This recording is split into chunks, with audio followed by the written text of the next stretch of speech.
G K. Vasan நம்முடன் இணைகிறார். Sir வணக்கம்.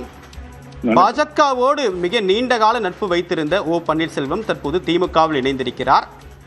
அதிமுகவுக்கு இனி எதிர்காலமே கிடையாது என்று அவர் கூறியிருக்கிறார். திமுகவில் அவர் இணைந்தது பற்றியும் இந்த கருத்து பற்றியும் உங்களுடைய கருத்து என்ன?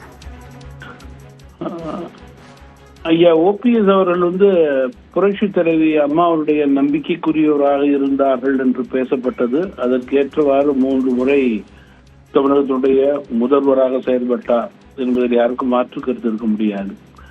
தான் சார்ந்திருக்கின்ற இயக்கத்திலே சில மாறுபட்ட காரணங்களினால் அதனை விட்டு வெளியே தர்ம யுத்தம் என்ற பெயரிலே அவர்கள் செயல்பட்டது அனைவரும் அறிந்த ஒன்றே. ஆனால் திடீரென்று திமுகவிலே சேர்ந்தது என்பது நிச்சயமாக தொண்டர்களுடைய மனநிலைக்கு மாறானதாக தான் இருக்கும் என்பது என்னுடைய கருத்தாக இருக்கிறது. ஓபிஎஸ் அவர்கள் பாஜகவால் இயக்கப்பட்டு இப்ப அவர் பாதிக்கப்பட்ட ஒரு விக்டிமா இருக்காரா? அப்ப தமிழ்நாட்டு அரசியல் களத்துல எந்த இடத்துலயுமே அவர் அக்கமடேட் பண்ண முடியாம தனித்து விடப்பட்டாரா? நீங்க எதிரணியில் உள்ளவர்கள் வேண்டுமானால் பொய் மூட்டைகளை அவிழ்த்து விடலாம், அது தவறான கருத்து. ஐயா ஓபிஎஸ் அவர்கள் தமிழகத்தினுடைய மூத்த அரசியல் தலைவர்களிலே ஒருவர். தானாக முடிவெடுக்கக்கூடிய தகுதி வாய்ந்த அனுபவம் வாய்ந்தவர். அவர்களை யாரும் இயக்க முடியாது அல்லது கட்டாயப்படுத்த முடியாது என்பதுதான் என்னுடைய கருத்தாக இருக்க முடியும்.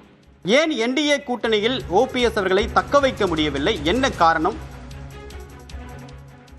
ஐயா ஓபிஎஸ் அவர்களுக்கு அதிமுக உடைய உண்மை நிலைக்கு ஏற்றவாறு அந்த இயக்கத்திலே அவர்கள் பயணிக்கவில்லை என்பது பெரும்பாலான அதிமுக தொண்டர்களுடைய கருத்தாகவே இருக்கிறது. அதன் தாக்கமாக கூட இருக்கலாம் என்பது என்னுடைய கருத்து.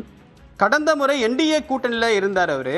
ஆனா இந்த முறை அதிமுக யதார்த்தத்தை புரிஞ்சுக்கல அப்படின்னாலும் என்டிஏல அக்கமடேட் பண்ணீங்க. 2024 நீங்க தான் முன்னெடுப்பு பண்ணீங்க. இப்ப என்ன சிக்கல் அதுல? தமிழகத்தினுடைய பெரிய கட்சி அதிமுக, அதனுடைய பொதுச் செயலாளர் ஐயா எடப்பாடியார் அவர்கள். அதன் அடிப்படையிலேயே இந்தியாவுடைய பெரிய கட்சி பாஜக அதனோடு கூட்டணி வைத்திருக்கிறது. அப்படி இருக்கும்போது அதிமுகவோடும் ஒத்த கருத்துடையவர்கள் தான் கூட்டணியிலே ஒன்று சேர்ந்து செயல்பட முடியும் என்பதிலும் மாற்று கருத்து இருக்க முடியாது. சார், உங்களுடைய விரிவான கருத்துக்களுக்கு மிக்க நன்றி ஜி.கே. வாசன்.